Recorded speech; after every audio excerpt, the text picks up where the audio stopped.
మాట్లాడబోయే subject ఏంటంటే April 1వ తేదీన పెన్షన్దారులకు అందరికీ కూడా పెన్షన్లు అందజేయాలి.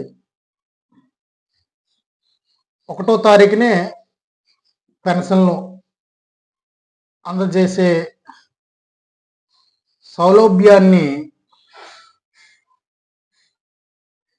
మన రాష్ట్ర గవర్నమెంట్ ఎందుకు ఆలస్యం చేస్తుందో అనే విషయాన్ని కొద్దిగా సమాజంలో ఉన్న ప్రజలందరూ కూడా అర్థం చేసుకోవాలి. ఒకటి, రాజకీయ పార్టీల మీద ఆధారపడి ప్రభుత్వం పనిచేస్తూ ఉంటుంది. కాబట్టి ఇక్కడ ఎన్నికలు కోడ్ అనేది అనౌన్స్మెంట్ అవుతుందనేసి ప్రభుత్వ అధికారులకి అన్నీ తెలుసు. అయితే మన రాష్ట్రంలో వాలంటరీ వ్యవస్థ అనేది వైసీపీ పార్టీకి సంబంధించిందని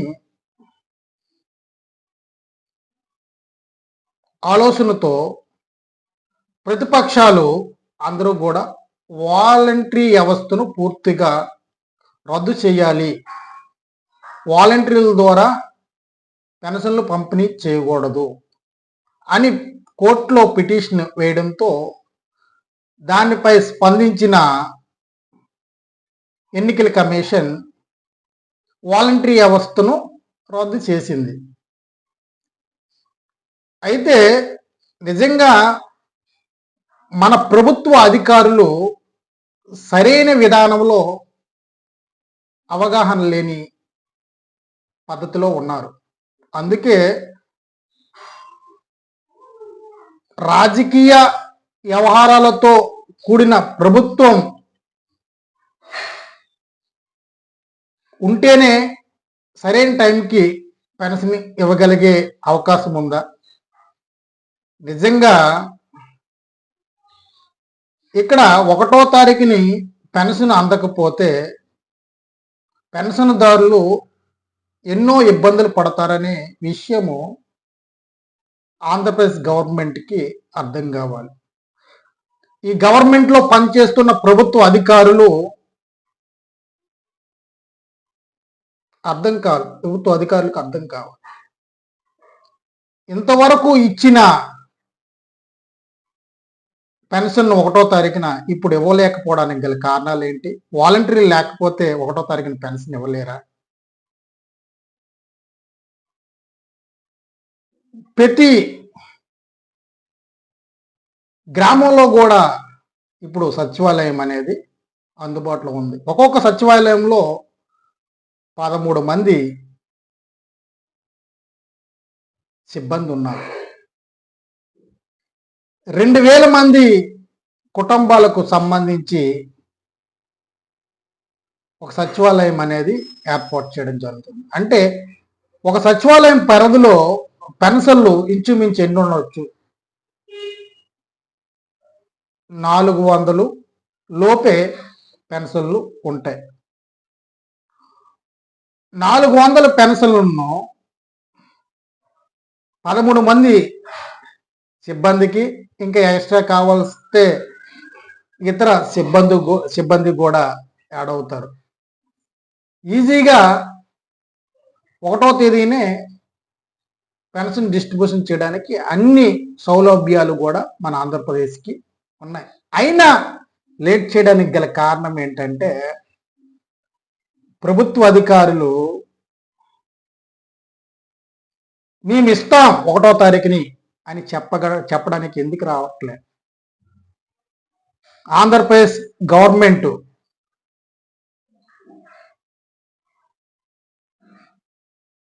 ఏ విధమైన లోపం చేయకుండా 1వ తారీఖుని పెన్షన్ ఇవ్వగలిగే శక్తి సామర్థ్యం మనకాడ ఉంది.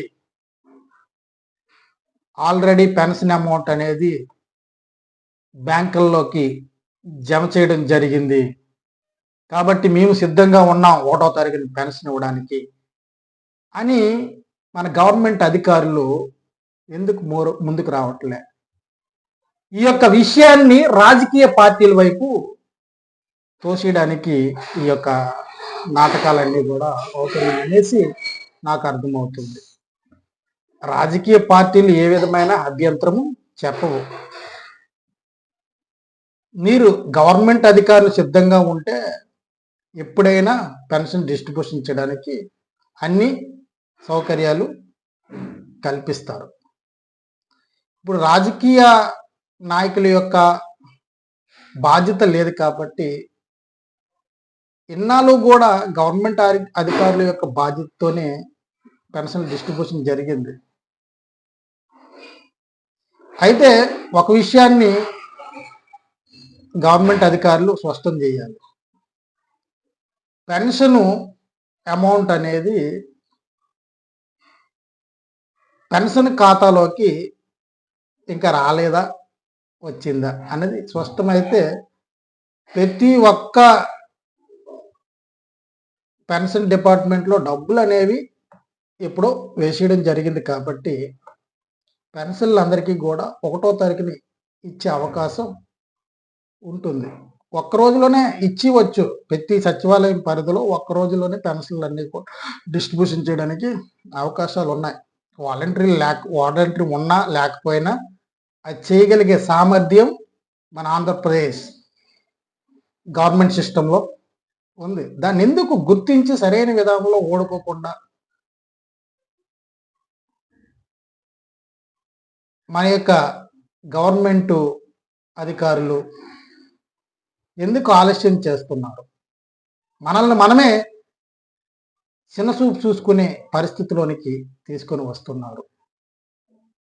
కాబట్టి ఈ విషయాన్ని ప్రజలందరూ గమనించాలి. 1వ తారీఖున పెన్షన్ ఇచ్చే సౌలభ్యం మన ఆంధ్రప్రదేశ్ గవర్నమెంట్ సిస్టంలో ఉన్నా దాన్ని ఆలస్యం చేయడానికి మన అధికారుల యొక్క నిర్లక్ష్యమే అని మనం అర్థం చేసుకోవాలి. ఇప్పుడు ఆ నిర్లక్ష్యాన్ని తెలుగుదేశం పార్టీ కేసేసిందని, అందుకే మేము 1వ తారీఖున పెన్షన్లు ఇవ్వలేకపోతున్నామని, అందుకే 3వ తారీఖున ఈ పెన్షన్లు ఇవ్వడానికి మేము ముందడుగులు వేస్తున్నామని, అన్ని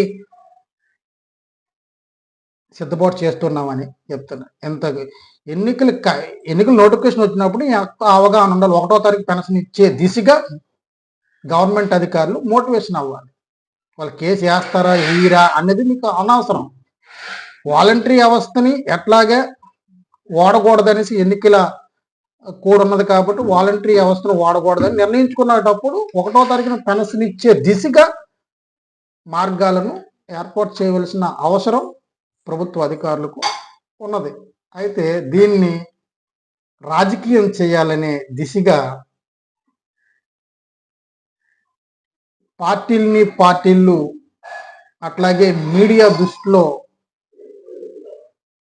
గవర్నమెంట్ సిస్టమ్ని బలహీనం పరిచే దిశగా చేయడం చాలా బాధాకరమైన అంశం. గవర్నమెంట్ వ్యవహారాల సిస్టమ్ని బలహీనపరచకూడదు. ఏ రాజకీయ పార్టీ నాయకుడైనా రేపు ముఖ్యమంత్రి అవ్వచ్చు, అది ముఖ్యం కాదు. కానీ ముఖ్యమంత్రి ఉంటేనే లేకపోతే ఏదో ఒక పార్టీ అధికారంలో ఉంటేనే సరైన విధానంలో ఒక క్రమబద్ధంగా నడుస్తుంది అనే ఆలోచన కాకుండా గవర్నమెంట్ అధికారులు చిత్తశుద్ధితో వారు పని చేస్తే ఏ యొక్క ఆలస్యము కూడా దేనికి కూడా జరగదు, క్రమంగా నడుస్తుంది. సిస్టమ్ ఎప్పుడూ కూడా ఆలస్యం చేయడానికి అవకాశాలు ఉండదు. అన్నీ కూడా కరెక్ట్ పరిమాణాల్లోనే ఉంటాయి. ఇందులో ఏదైనా నేను చెప్పే విషయంలో మీకు